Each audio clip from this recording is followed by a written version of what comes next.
ఇలాంటి విషయాలు కనుక మొదలైతే మనం యువత పాడైపోతుంది. తర్వాత ఇంటికి ఒక పోలీస్ కావాల్సినటువంటి పరిస్థితి వస్తూ ఉంది. ఇవన్నీ ఎందుకు వస్తూ ఉన్నాయో మీరు ఒక్కసారి ఆలోచించారా?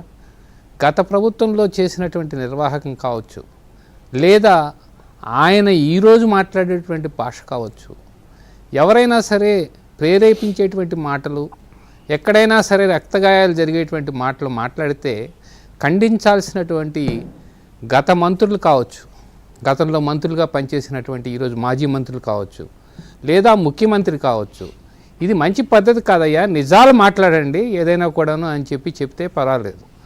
వాళ్ళకంటే ముందు ఎవరైతే ఈ రౌడీ షీటర్స్ ఉన్నారో వాళ్ళకంటే ముందు వీళ్ళే వాళ్ళు చాలా మంచోళ్ళు, వాళ్ళు చాలా గొప్పోళ్ళు అని చెప్పని ప్రభుత్వం మీద బురద జల్లే విధంగా మాట్లాడి రెచ్చగొట్టితే రెపరెప అని కొడతారని చెప్పని రెచ్చగొట్టుకుంటా పోతే ఇంకా ఈ రౌడీ షీటర్స్ కావచ్చు, లేకపోతే గతంలో అల్లరి చేసినటువంటి మోక్ కావచ్చు, ఏ విధంగా ఉంటారు?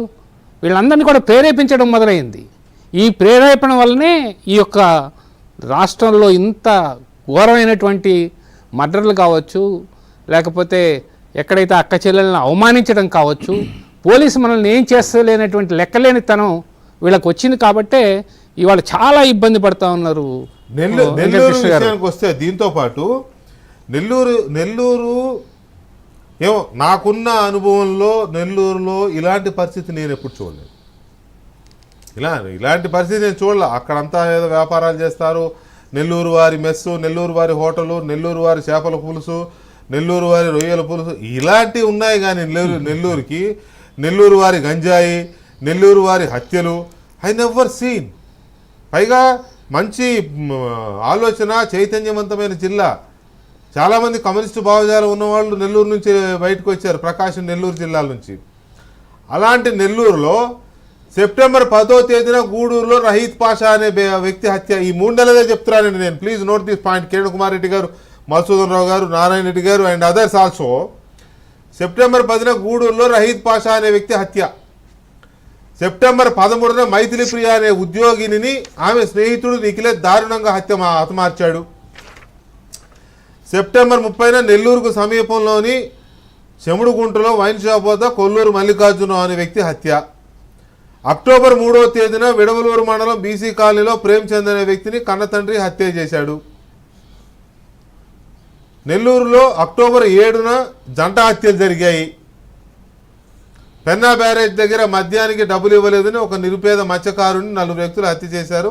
ఆ హత్య చూశాడని మరో కాగితాలు ఎరుగున వ్యక్తిని హత్య. ఏందండి ఇది? తర్వాత 3 రోజుల కిందట జలదంకి మండలం వింతలపాలెంలో గొట్టిపాటి ప్రసాద్ నాయుడిని గుర్తు తెలియని వ్యక్తులు ఆయన కోళ్ల ఫారం వద్ద హత్య చేశారు. ఆర్థిక లావాదేవీలో గొడవల కారణంగా హత్య జరిగినట్టు పోలీసులు నిర్ధారణకు వచ్చారు. తర్వాత మొన్న పెంచలయ్య ప్రజానాట్య మండలి డివిజన్, అది పెంచలయ్య, ఇందాక నేను చెప్పాను కదా, అది పూర్తిగా గంజాయి. ఇది ఆయన ఆపడానికి ఆయన ఉద్యమం చేస్తుంటే ఆయన లేపేశారు. ఇవి కాకుండా ఆ మధ్య లక్ష్మణ్ నాయుడు అని ఇంకొక ఆయన్ని వాళ్ళు వేరే గొడవల్లో హత్య జరిగితే వేరే గొడవ హత్య జరిగితే దానికి కులం రంగు పూసి ఇంకా పెద్ద రెచ్చగొట్టే ప్రయత్నం చేశారు. ఇంకో చోట ఎక్కడో ఒక విగ్రహం పెట్టి దానికి వెళ్ళి అక్కడ ఒక జీపు కింద పడితే ఆ కేసు ఏమైందో తెలియదు. జగన్ వెహికల్ కింద పడిన కేసు అదేమైందో తెలియదు. ఇందాక చూస్తే పిన్నెల్లి వాళ్ళు చేసిన జంట హత్యల కేసుకు సంబంధించి ఆ గొడవ. సో ఇవన్నీ ఇట్లా ఉంటే